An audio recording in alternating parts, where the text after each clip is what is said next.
సత్య గారు నమస్తే అండి. హాయ్. కుర్చీ తాతను ఒకప్పుడు ఫేమస్ చేసిన దాంట్లో మీరు కూడా మీ చేయి కూడా ఉంది, అప్పుడు బాగా చూసుకున్నారు. మరి ఇప్పుడు ఏంటంటే కుర్చీ తాతను వంట చేశారు ఏంటంటే పాపం ఆయన పరిస్థితి. ఆయన ఒంటరి అవ్వలేదు, మాతో ఉన్నాడు. రేపు కొడంగల్ కూడా వెళ్తున్నాము. ఈశేఖర్ కొడంగల్ తెలుసు కదా, వాళ్ళ డాడీ చనిపోయారు. రేపు 11 రోజులు పెద్ద కార్యము, అది పిలవడానికి వచ్చాను నేను. ఆయనకి డ్రెస్ కూడా తీస్తా, అందుకే ఆయన ఏంది మరి అక్కడ పార్క్ దగ్గర పడుకొని ఆయన వచ్చిన వాళ్ళు పోయే వాళ్ళని 100-200 అడుక్కొని మంది కోసం ఇట్లా తిరుగుతున్నాడు. ఆయన నాతో ఉంటే బాగానే ఉంటాడు, కానీ చెప్పుడు మాట విన్నాడు. ఏం చేసి చెప్పుడు మాట విని చెడిపోయినాడు. నాతో ఉంటే నేను మంచిగా బట్టలు ఫుడ్ అన్ని పెడతాను. నేను ఒక తండ్రిలా చూసుకుంటా ఆయన్ని. ఆ విషయం ఆయనకు కూడా తెలుసు. Is my best friend Vizag Satya. Because చెప్పిన మాట వినొచ్చు కదా Satya. Once a loafer is the నీకు మంచి పేరు ఉంది, చెప్పిన మాట వినొచ్చు కదా. Once a loafer then to the Swathi Naidu is the bad. ఎవరి పేర్లు వద్దు. No no no. నీకు మంచి టాలెంట్ ఉంది, మంచి పేరు ఉన్నప్పుడు ఇతను నాకు కొడుకు లాంటోడండి. ఓకే, ఏం చేద్దాం ఇప్పుడు కుర్చీ తాత విషయంలో మీరు ఏం చేయబోతున్నారు? నెక్స్ట్ స్టెప్ ఎలా ఉండబోతుంది? కుర్చీ తాతని ఎలాగ నాతో ఉంటే నేను బాగానే చూసుకుంటా, ఫుడ్ పెడతా, బట్టలు పెడతా, మేము ఎక్కడ ఈవెంట్స్కి వెళ్ళి తీసుకెళ్తా. కానీ ఆయన ఎక్కడ ఉంటాడో ఏంటో తెలియదు. అది అందరూ వచ్చి మాతో ఉంటే చూసుకుంటామండి. మా టీంలో 25 మెంబర్స్ ఉన్నాం. నేను, ఉప్పల్ బాలు, బషీర్ మాస్టర్, మేమంతా. బషీర్ మాస్టర్ నేను కూడా ప్లాన్ చేస్తున్నాం, ఒక బెంచ్ కార్లో కానీ BMW కార్లో కానీ నేను ఒక రజనీకాంత్ లా చూపించాలని. ఇంతకుముందు ఆల్రెడీ చూపించాను, ఆ స్టైల్లో మళ్ళీ చేద్దామని అనుకుంటున్నాము. అదే మాట్లాడడానికి వచ్చిన. మాకు కూడా చాలా బాధగా ఉంది ఆయన ఇట్లా చూడడం. ఇప్పుడు తీసుకెళ్ళి డ్రెస్ కూడా తీస్తాను.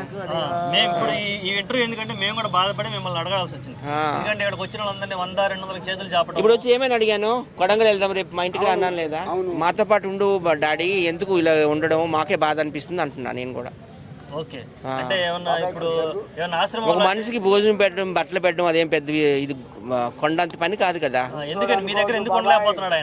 అదే మరి ఆయన ఒకవేళ ఇప్పుడు తీసుకెళ్ళిన పండుగ పెడతానా, జంప్ అయిపోతాడు. నేను ఎప్పుడు కనిపించినా 200-300 చేతులు పెడతానండి, అది మాత్రం వాస్తవం. ఎప్పుడు కనిపించినా కానీ 200-300 చేతులు పెట్టి భోజనం చెయ్యి బాబాయ్, మంచి బట్టలు వేసుకో బాబాయ్ అని. నేను ఎన్ని డ్రెస్సులు తీసాను ఆయనకి, సూటు బూటు కూడా తీసాను. అవును, నువ్వు కూడా కారణమే. అసలు ఈ జర్నలిజం ఎలా అయిపోయిందంటే, నిజంగా జర్నలిస్టులు ఏంటంటే ప్రజలకు మేలు చేయాలి. ఇలాంటి పిచ్చి క్వశ్చన్లు వేసి ఇలాగ మనుషులు రెచ్చగొట్టి చెడగొడుతున్నారు నిజంగా. అసలు ఏంటి, వాట్ ఈజ్ జర్నలిజం అంటే ఏంటి? Journalist is like a bridge between river and యాంకర్లే జర్నలిస్టులు, జర్నలిస్టులే యాంకర్లు. ఇలాంటి చెత్త క్వశ్చన్లు వేస్తున్నారు, ఏం చెప్పాలి ఇంకా? ఒక్క నిమిషం. Journalist is like a bridge అన్నమాట బిట్వీన్ గవర్నమెంట్ అండ్ పబ్లిక్.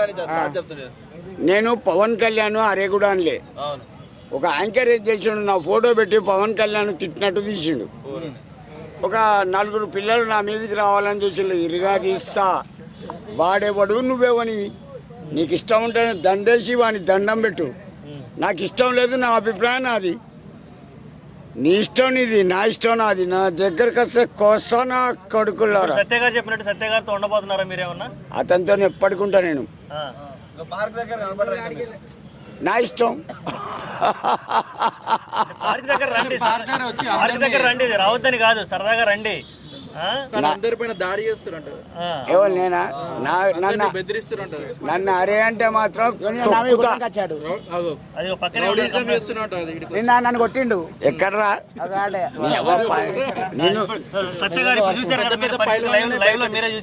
నేను చూశాను, చాలా బాధపడ్డాను. బట్టలు బాగాలి, ఇప్పుడు తీసుకెళ్లి కొత్త బట్టలు కూడా తీస్తాను. రేపు కొడంగల్ శేఖరు నైట్ వరకు మాతో ఉంటే మళ్ళీ జంప్ అయిపోగల ఉంటే రేపు మేము వెళ్తాము, కొడంగల్ వెళ్ళి బాగా ఎంజాయ్ చేస్తాము. అలాగే శివరాత్రి కూడా మేము ఈషా ఫౌండేషన్కి వెళ్ళాలనుకుంటున్నాము, కోయంబత్తూరు. ఆయన మాతో పాటు ఉంటే తీసుకెళ్తామండి, దానికేముంది. తండ్రి లాంటి వాడు, భోజనం పెట్టి బట్టలు పెట్టలేము మాత్రం. మా టీంలో వాళ్ళమంతా కలిసి మేమైతే చూసుకోవడానికి రెడీగా ఉన్నాం.